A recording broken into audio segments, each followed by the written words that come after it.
Assalamualaikum warahmatullahi wabarakatuh. Dikisahkan pada suatu malam yang indah, dalam sebuah tidurnya bahwa Baginda Raja bermimpi bertemu dengan seorang lelaki tua. Dalam mimpinya itu, lelaki tua itu berpesan kepadanya jika negeri yang dipimpinnya akan ditimpa musibah. Oleh sebab itu, agar dapat menghindari bencana itu, ia harus mengusir seorang penduduk negeri yang bernama Abu Nawas. Keesokan harinya setelah ia terbangun, Baginda Raja mulai gelisah hatinya mengingat mimpi yang dialami semalam itu. Ia kemudian memerintahkan kepada pesuruhnya untuk menghadirkan Abu Nawas ke istana. Tatkala Abu Nawas telah berada di istana, Baginda pun kemudian berkata kepada Abu Nawas, "Hai Abu Nawas, semalam aku bermimpi yang sangat aneh. Dan aku merasakan jika mimpi itu adalah suatu pertanda buruk bagi negeriku ini. Dalam sebuah mimpiku, aku bertemu seorang lelaki tua yang memakai pakaian serba putih. Lalu ia mengatakan kepadaku jika negeri ini akan ditimpa bencana yang sangat besar. Agar itu tidak terjadi, ia berpesan bahwa agar aku mengusir seorang rakyatku dari negeri ini yang bernama Abu Nawas. Dan ia juga mengatakan jika Abu Nawas itu ingin kembali, maka hendaklah dia tidak berpijak di atas bumi atau mengendarai tunggangan apapun. Tapi jika ia tidak bisa melakukan seperti itu, maka ia tidak boleh lagi kembali ke negeri ini. Maka dari itu, mimpi itu aku yakin ada sebuah kesialan atas dirimu. Maka aku memutuskan untuk mengusirmu dari negeri ini," kata Baginda Raja. Dengan perasaan yang berkecamuk setelah mendengarkan perintah Baginda Raja atas pengusiran dirinya itu, Abu Nawas kemudian meninggalkan istana dan kembali ke rumahnya. Ia menceritakan kepada istrinya tentang apa yang telah dititahkan sang Baginda Raja kepadanya. Istrinya pun merasa sangat sedih. Abu Nawas kemudian pergi untuk meninggalkan keluarganya dengan bekal yang dibawa seadanya. Ketika dalam perjalanan ia terus memohon kepada Tuhan yang Maha Pemberi Petunjuk. Ia pun terus memutar otak agar dapat keluar dari masalah itu. Setelah kemudian, Abu Nawas terus melakukan perjalanan tanpa tujuan yang pasti, sehingga ia berada di sebuah negeri. Selama beberapa hari di sana, ia terus berpikir bagaimana cara ia kembali ke negeri Baghdad tanpa melanggar apa yang telah dipesankan oleh Baginda Raja kepadanya. Tidak boleh menginjak bumi dan tidak pula mengendarai tunggangan apapun. Bukan Abu Nawas namanya jika ia tidak memiliki beribu akal alasan. Abu Nawas tidak berputus asa atas apa yang telah menimpanya. Meskipun alasan yang membuat ia diusir sama sekali tidak masuk akal. Ia menerima dengan ikhlas, selalu berdoa kepada Allah, dan berpikir untuk bisa keluar dari setiap masalah yang menimpanya. Tibalah pada suatu hari, ia merasa rindu sangat berat kepada keluarganya yang berada di Baghdad. Namun ia belum menemukan cara untuk kembali, sehingga pada suatu hari lain, tiba-tiba dia menemukan sebuah cara yang sangat masuk akal dan tidak membuatnya melanggar perintah sang raja. Setelah ia menemukan cara tersebut, Abu Nawas segera mempersiapkan segala sesuatu yang bersiap-siap untuk kembali ke kampung halamannya. Kabar kembalinya Abu Nawas mulai tersebar dalam negeri hingga ke telinga Baginda Raja. Para rakyat menyambut gembira atas kepulangan Abu Nawas karena kecintaannya kepada dirinya. Baginda Raja juga ikut senang, tapi dalam suasana yang berbeda. Jika rakyat senang karena mereka menyukai Abu Nawas, Baginda Raja senang karena kali ini ia dapat leluasa memberi hukuman kepada Abu Nawas. Baginda Raja berpikir pasti mustahil Abu Nawas dapat kembali tanpa berpijak pada bumi atau menunggangi sesuatu. Tibalah Abu Nawas di istana sang Baginda Raja dan menghadap Baginda Raja.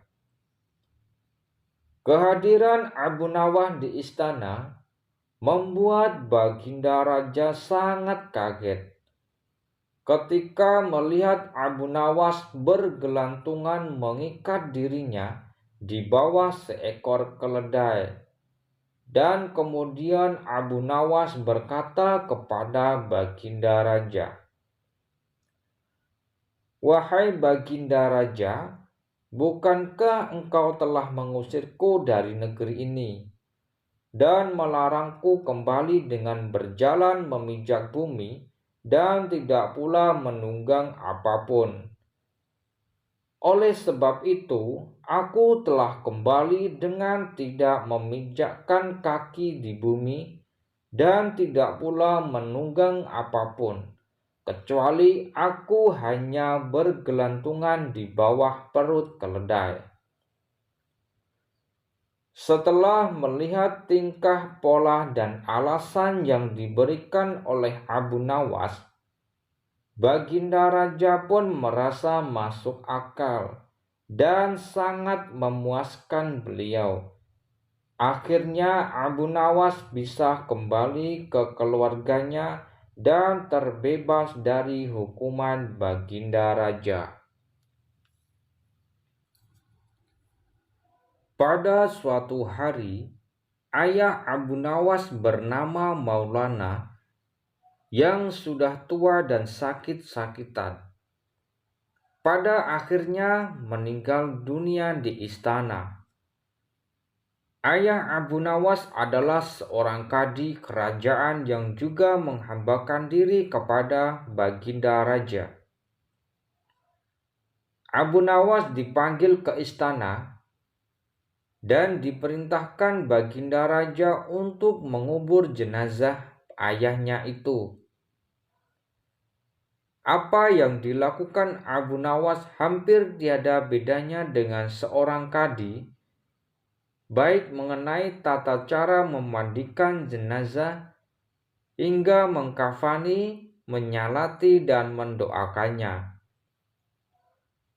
Melihat hal itu, maka Baginda pun bermaksud mengangkat Abu Nawas menjadi seorang kadi dan menggantikan ayahnya di kerajaan. Kabar tentang akan dipilihnya sebagai seorang kadi, ayahnya pun sampai ke telinga Abu Nawas. Setibanya di rumah setelah selesai dari upacara pemakaman ayahnya, Abu Nawas pun tiba-tiba mulai bertingkah aneh, tidak seperti biasanya. Abu Nawas mengambil sepotong batang pisang dan mulai menunggangi pohon tersebut layaknya kuda sambil berlari-lari. Setelah melihat tingkah aneh Abu Nawas, orang-orang pun merasa sangat heran. Dan banyak di antara mereka menyangka jika Abu Nawas sudah mulai gila. Pada hari berikutnya, Abu Nawas mengajak anak-anak kecil beramai menuju makam ayahnya dengan membawa segala macam alat-alat permainan. Sesampainya di makam tersebut, kemudian ia mengajak anak-anak bermain rebana dan bersukacita di atas kuburan ayahnya. Semua orang pun semakin heran atas kelakuan Abu Nawas itu. Mereka menganggap jika Abu Nawas sudah benar-benar menjadi gila karena kematian ayahnya. Pada suatu hari ada beberapa orang utusan dari Baginda Raja datang menemui Abu Nawas. Alangkah terkejutnya mereka melihat tingkah Abu Nawas yang sudah berubah. Salah satu dari mereka pun berkata dan menyampaikan perintah Baginda Raja. "Hai Abu Nawas, kami diutus untuk membawamu menghadap ke istana," kata utusan Baginda tersebut. "Buat apa Baginda memanggilku? Aku tidak ada keperluan dengannya," jawab Abu Nawas. "Hai Abu Nawas, kamu tidak boleh berkata seperti itu kepada sang raja." "Hai Tuan utusan, kau jangan banyak cakap. Cepat ambil ini kudaku dan mandikan di sungai supaya bersih dan segar," kata Abu Nawas sambil menyodorkan sebatang pohon pisang yang dijadikannya kuda-kudaan. Kemudian para utusan hanya geleng kepala melihat kelakuan aneh Abu Nawas. "Abu Nawas, kau mau apa tidak menghadap Baginda Raja?" kata utusan tersebut. "Katakan kepada rajamu, aku sudah tahu maka aku tidak mau," kata Abu Nawas. "Apa maksudnya Abu Nawas? Sudah, pergilah sana. Bilang saja begitu kepada rajamu." Abu Nawas sembari menyarup pasir debu dan melemparkan ke arah para utusan. Mereka pun segera pergi meninggalkan Abu Nawas dan melaporkan kejadiannya pada Baginda Raja.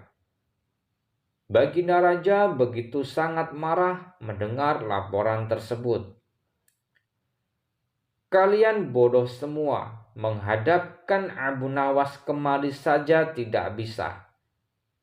Cepat kembali ke rumah Abu Nawas, bawa dia kemari dengan sukarela ataupun terpaksa," perintah sang Baginda Raja. Para utusan pun kembali ke rumah Abu Nawas dengan mengajak beberapa prajurit istana. Mereka kemudian membawa Abu Nawas dengan paksa dan dihadapkan ke Baginda Raja. Namun, lagi-lagi di depan raja, Abu Nawas bertingkah aneh bahkan tambah ugal-ugalan.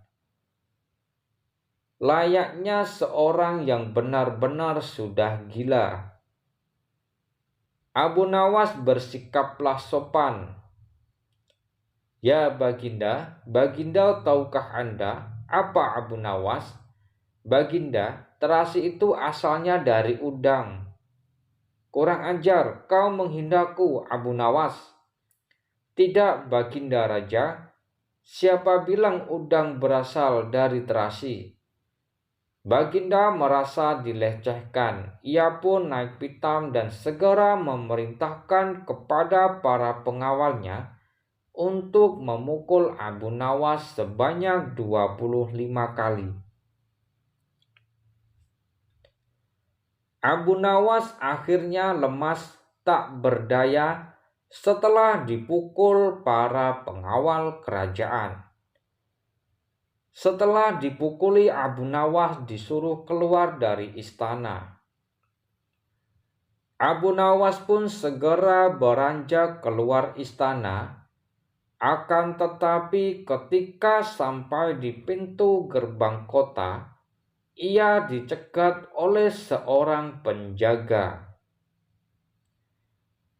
Hai Abu Nawas, tempo hari dulu ketika kau hendak masuk ke kota ini, kita pernah membuat perjanjian. Aku yakin engkau tidak lupa dengan janjimu itu, bahwasanya jika engkau diberi hadiah oleh Baginda Raja, maka engkau berjanji akan membagi dua denganku. Nah, sekarang mana bagianku itu? Tanya penjaga pintu gerbang kerajaan. Hai penjaga, apakah kau benar-benar menginginkan hadiah yang diberikan Baginda Raja kepadaku? Ya, tentu itu sudah merupakan perjanjian kita, jawab penjaga itu. Baiklah, aku akan berikan semuanya, bukan hanya satu bagian saja, kata Abu Nawas. Ternyata kamu sangat baik hati, Abu Nawas. Memang harusnya begitu. Engkau kan sudah sering menerima hadiah dari Baginda Raja, kata penjaga yang penuh rasa gembira. Tanpa banyak bicara lagi, Abu Nawas langsung mengambil sebatang kayu yang besar, lalu penjaga itu mulai dipukulinya sebanyak 25 kali. Penjaga itu dipukuli sebanyak 25 kali dan menjerit kesakitan sampai lemah lunglai dan menganggap Abu Nawas telah menjadi gila. Setelah selesai, Abu Nawas meninggalkan begitu saja. Ia terus melangkah pulang ke rumahnya. Sementara itu, si penjaga pintu gerbang mengaduk nasibnya kepada Baginda Raja. Ampun beribu ampun, tuanku. Hamba datang kemari mengadukan Abu Nawas yang telah memukul hamba sebanyak 25 kali tanpa suatu alasan apapun.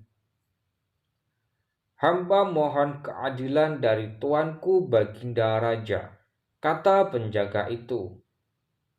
Kemudian Baginda Raja segera memerintahkan pengawal untuk membawa Abu Nawas. Setelah Abu Nawas dihadapkan, ia ditanya, "Hai Abu Nawas, benarkah kamu telah memukuli penjaga gerbang kota ini sebanyak 25 kali?" tanya Baginda Raja. Dalam keadaan masih berpura-pura gila, Abu Nawas menjawab, "Baginda Raja, hamba melakukannya karena sudah sepatutnya dia menerima pukulan itu." Apa maksudmu? Coba engkau jelaskan sebab musahabah kau memukuli orang itu, tanya Baginda Raja. Hamba dan penjaga pintu gerbang ini telah membuat perjanjian bahwa jika hamba diberi hadiah oleh Baginda Raja, maka hadiah tersebut akan dibagi dua. Satu bagian untuknya, satu bagian untuk hamba. Nah, pagi tadi hamba menerima hadiah 25 kali pukulan. Maka hamba berikan pula hadiah 25 kali pukulan kepadanya. Jawab Abu Nawas sambil tertawa bak orang gila. Hai penjaga pintu gerbang, benarkah engkau telah mengadakan perjanjian seperti itu dengan Abu Nawas? Benar tuanku, jawab penunggu gerbang. Tapi hamba tidak mengira jika Baginda Raja memberikan hadiah pukulan kepadanya. Hahaha, dasar tukang peras, sekarang kena batunya, kata Baginda Raja. Abu Nawas tidak bersalah, bahkan sekarang aku tahu bahwa engkau adalah orang yang suka memeras orang. Jika perilakumu masih begitu, maka aku akan memecat dan menghukummu, kata Baginda Raja. Ampun tuanku, sahut penjaga pintu gerbang dan sangat gemetar. Abu Nawas kemudian berkata, Tuanku, hamba sudah lelah, sudah mau istirahat. Tiba-tiba dibawa paksa ke sini. Padahal hamba tidak bersalah, hamba mohon ganti rugi. Sebab jatah waktu istirahat hamba sudah hilang karena panggilan Baginda Raja. Padahal besok hamba harus mencari nafkah. Sejenak Baginda Raja melengah, terkejut atas protes Abu Nawas. Namun tiba-tiba ia tertawa terbahak-bahak. Hahaha, jangan khawatir Abu Nawas, kata Baginda Raja. Baginda kemudian memberikan sekantong dinar kepada Abu Nawas. Abu Nawas pun pulang dengan hati gembira, tapi tetap bertingkah seperti orang gila. Pada suatu hari, Baginda Raja mengadakan rapat dengan para menterinya mengenai Abu Nawas yang rencananya akan diangkat menjadi seorang kadi kerajaan. Apa pendapat kalian mengenai Abu Nawas yang hendak kuangkat sebagai seorang kadi? Tanya Baginda Raja. Salah satu menteri berkata, melihat keadaan Abu Nawas yang semakin aneh tingkahnya, maka sebaiknya tuanku mengangkat orang lain saja menjadi seorang kadi. Berkata menteri lainnya, tuanku, Abu Nawas telah menjadi gila, karena itu dia tidak layak menjadi seorang kadi. Semua menteri memberikan pendapat yang sama. Baiklah, kita tunggu dulu sampai 21 lagi. Karena sekarang bapaknya baru saja meninggal dunia. Jika selama 21 hari lagi tidak sembuh juga, maka kita akan memilih orang lain saja. Setelah 1 bulan lebih waktu berjalan, namun Abu Nawas masih bertingkah gila. Maka Baginda pun mengangkat orang lain menjadi kadi kerajaan. Konon kadi yang dipilih seorang bernama Polan. Tidak lain memang merupakan orang yang sangat berambisi untuk menjadi seorang kadi. Karena Abu Nawas tidak jadi diangkat, si Polan pun mempengaruhi orang-orang di sekitar Baginda untuk memilihnya dan mengangkatnya menjadi seorang kadi. Setelah mendengar jika kadi baru sudah diangkat, Abu Nawas merasa bersyukur dan kembali bersikap normal karena terlepas dari bala yang mengerikan. Akan tetapi, ia sedikit menyesali karena ia mengetahui bahwa seorang kadi yang dipilih memiliki perangai buruk.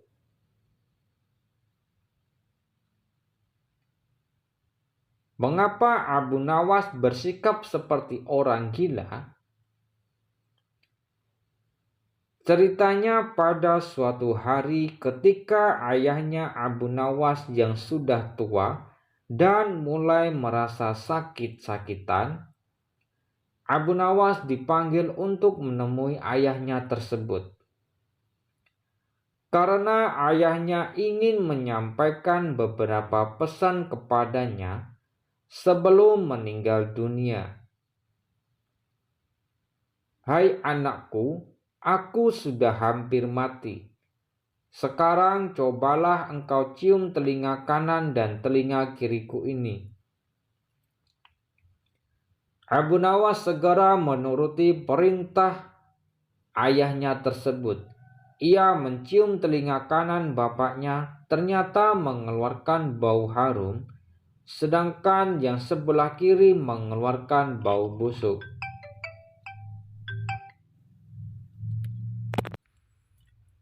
"Bagaimana anakku? Sudahkah kau cium kedua telingaku ini?" "Maka ceritakanlah dengan sejujurnya bau kedua telingaku ini," kata ayah Abu Nawas. "Sungguh mengherankan, yang sebelah kanan berbau harum sekali, tapi yang sebelah kiri baunya sangatlah busuk. Anakku Abu Nawas, tahukah apa sebabnya bisa terjadi seperti ini?" "Wahai bapakku, cobalah ceritakan kepadaku." Ayahnya kemudian bercerita, "Pada suatu hari datang dua orang mengadukan masalahnya kepadaku. Yang seorang aku dengarkan keluhannya, tapi yang seorang lagi, karena aku tidak menyukai, maka tidak kudengar pengaduannya. Inilah resiko menjadi seorang kadi. Jika kelak kau sudah menjadi kadi, maka kau akan mengalami hal yang sama.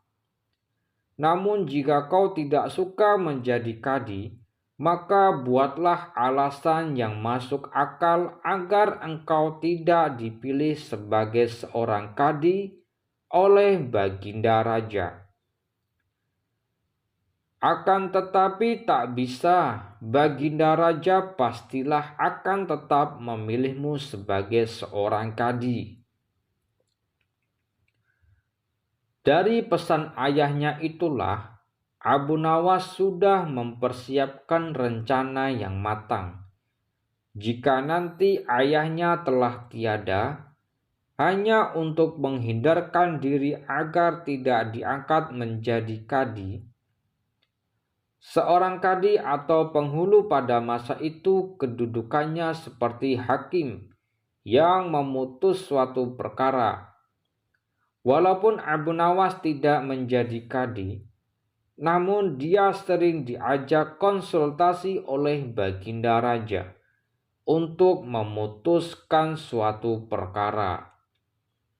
Bahkan ia kerap sekali dipaksa datang ke istana hanya sekedar untuk menjawab pertanyaan-pertanyaan Baginda Raja yang aneh dan tidak masuk akal. Pada suatu hari, ketika Abu Nawas sedang mengajar murid-muridnya, datang dua orang tamu, seorang laki-laki muda dengan seorang wanita tua. Mereka menemui Abu Nawas. Wanita tua itu berkata kepada Abu Nawas jika ia membawa seorang pemuda Mesir kepadanya. Pemuda tersebut sebelumnya seorang kaya dan datang ke Baghdad untuk berdagang. Akan tetapi, ia sekarang jatuh miskin, semua hartanya dirampas paksa oleh seorang kadi. Abu Nawas bertanya pada pemuda tersebut, "Ceritakanlah kepadaku mengapa Tuan Kadi merampas seluruh hartamu."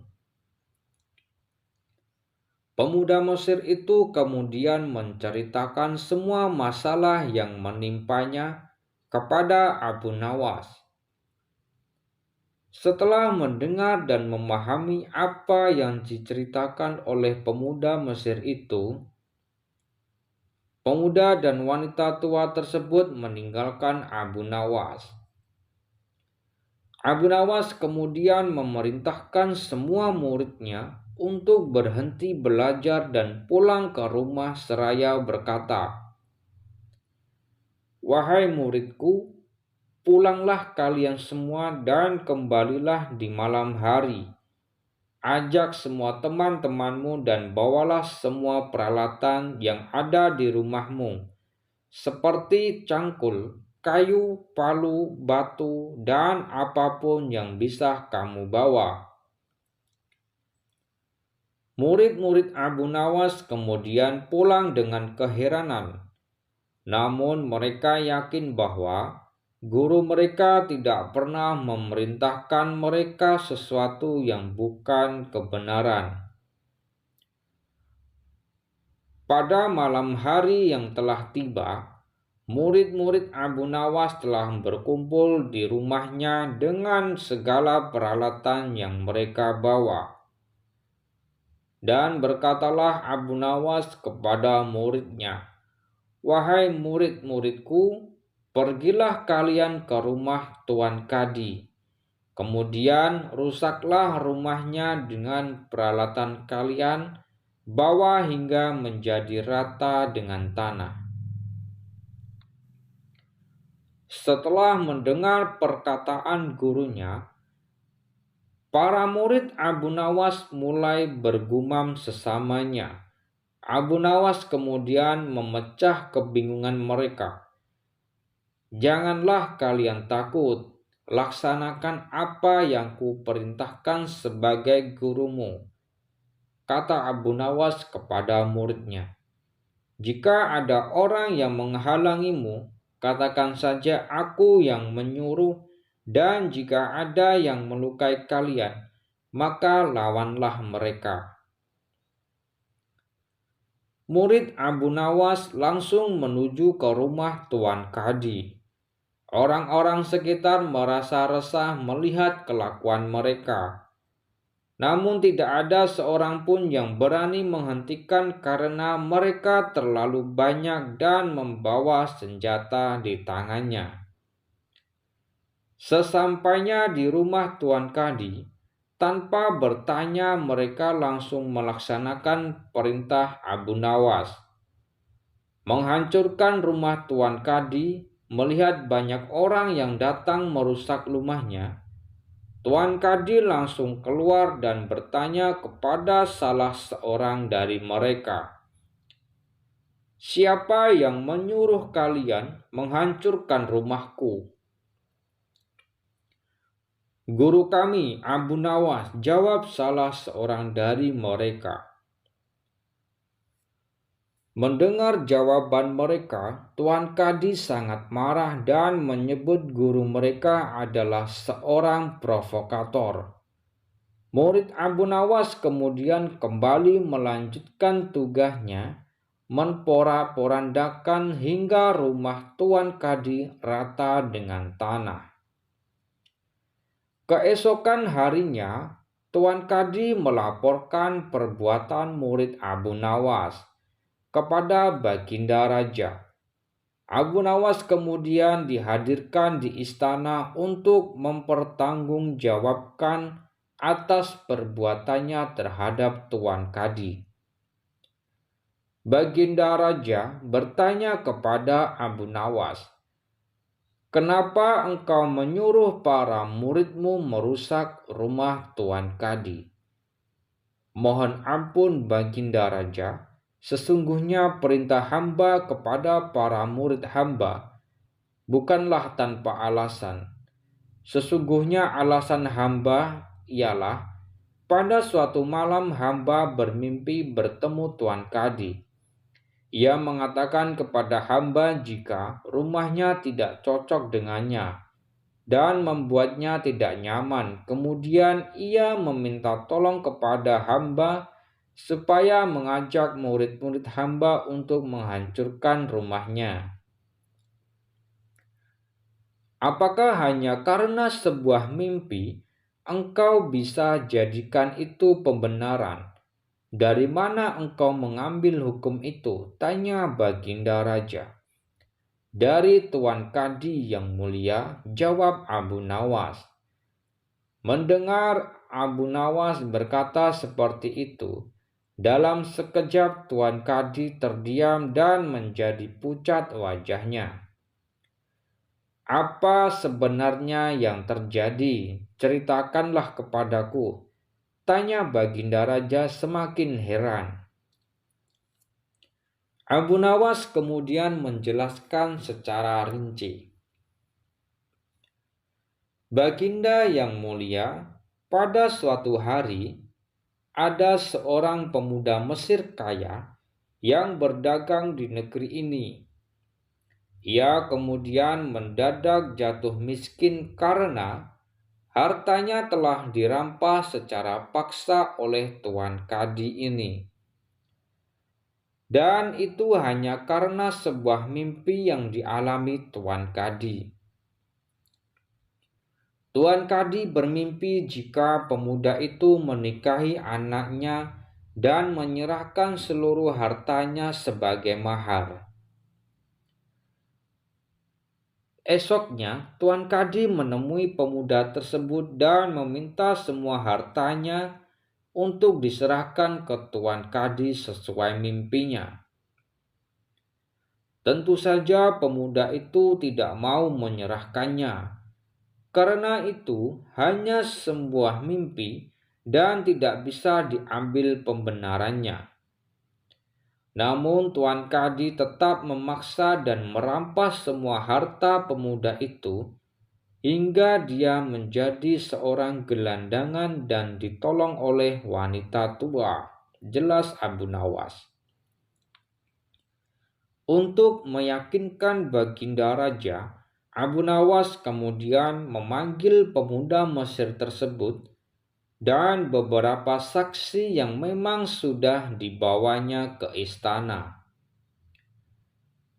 Tuanku Baginda Raja kemudian meminta pemuda tersebut menjelaskan semua masalahnya. Pemuda itu kemudian menuturkan semuanya sebagaimana yang telah dijelaskan Abu Nawas. Baginda Raja pun marah besar karena telah mengangkat seorang kadi yang tidak berakhlak. Beliau kemudian memecat Tuan Kadi serta menyita seluruh hartanya untuk diserahkan kepada pemuda Mesir tersebut. Pemuda Mesir itu sangat berterima kasih kepada Abu Nawas dan hendak memberikannya imbalan atas bantuan kepadanya. Namun Abu Nawas menolak karena bantuannya berdasarkan keikhlasan hati dalam membantu sesama.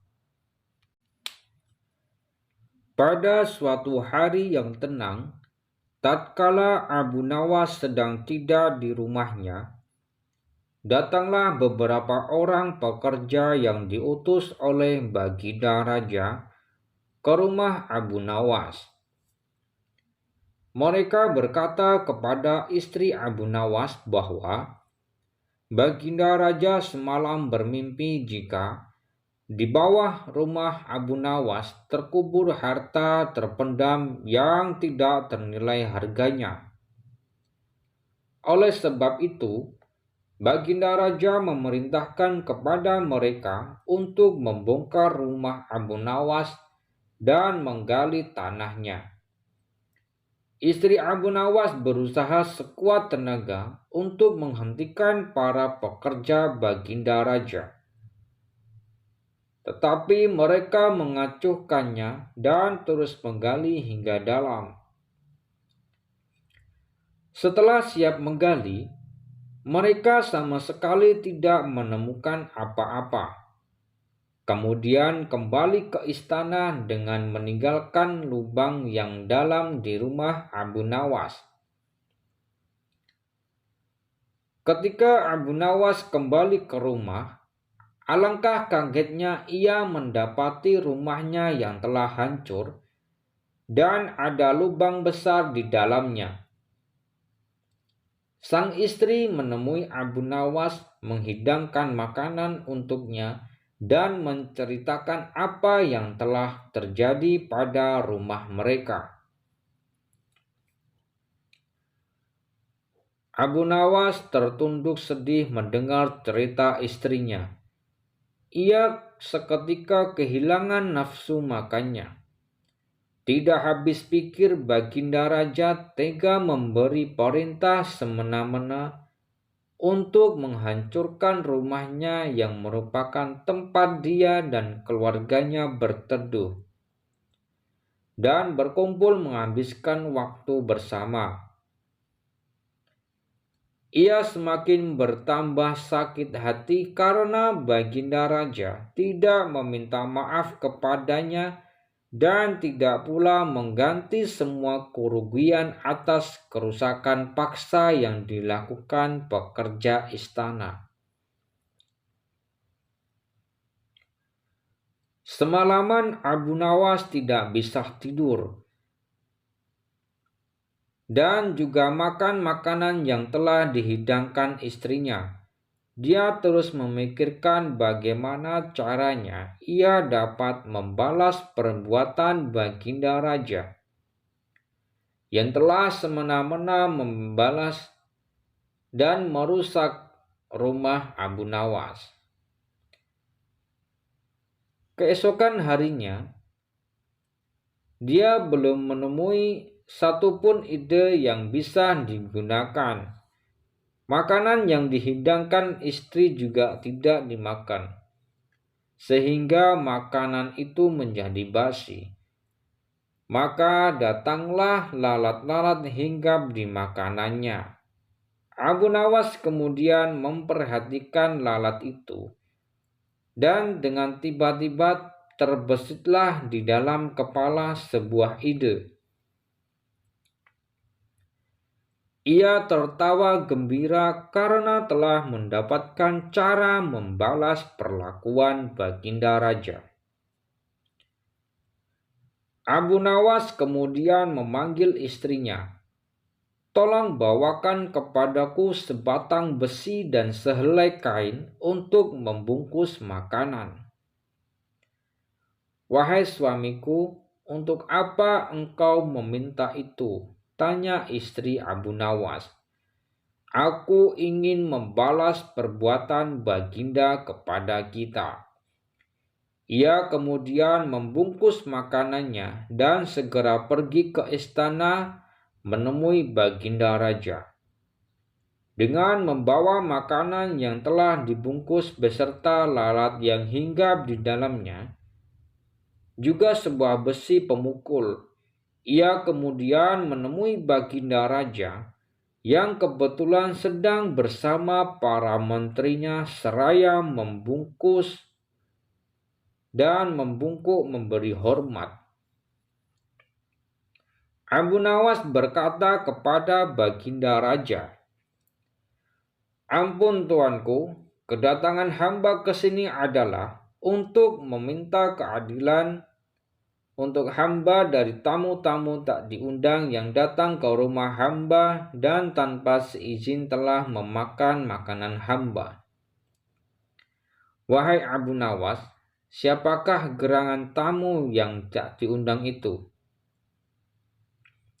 Abu Nawas kemudian menjawab sambil membuka bungkusan makanannya. Lalat-lalat ini ya Baginda Raja, hamba ingin mendapatkan keadilan dari Baginda atas perlakuan lalat ini kepada hamba.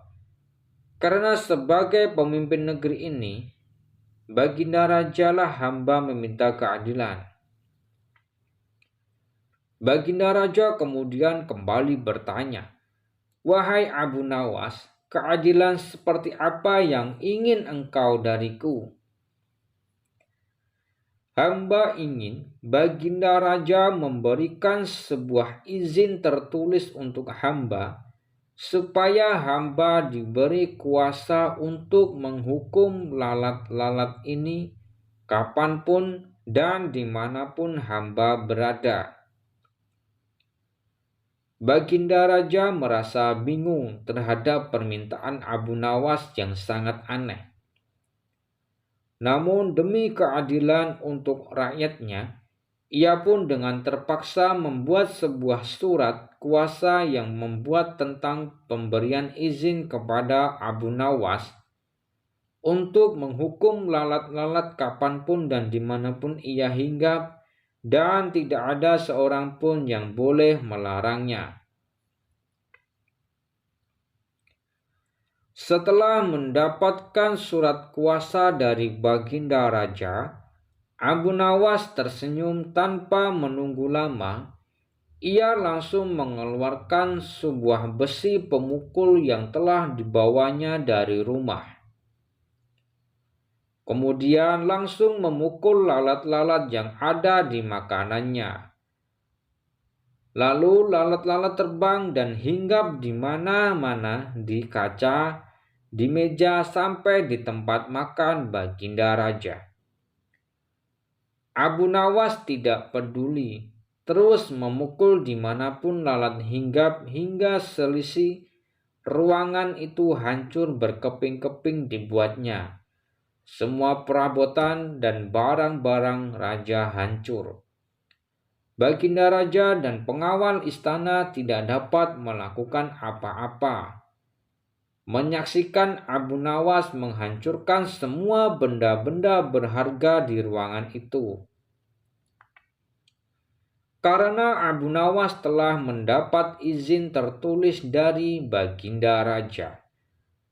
Baginda Raja sadar dan merasa malu kepada menteri-menterinya tentang apa yang telah dilakukan kepada rumah Abu Nawas dan keluarganya tanpa meminta maaf dan mengganti rugi. Setelah puas memporak-porandakan seisi ruangan Baginda Raja, Abu Nawas kemudian kembali ke rumah dan menceritakan kepada istri apa yang telah ia lakukan ketika menghadap Baginda Raja. Cukup sampai di sini dulu perjumpaan kita kali ini. Dan nantikan kisah-kisah terbaru selanjutnya. Wassalamualaikum warahmatullahi wabarakatuh.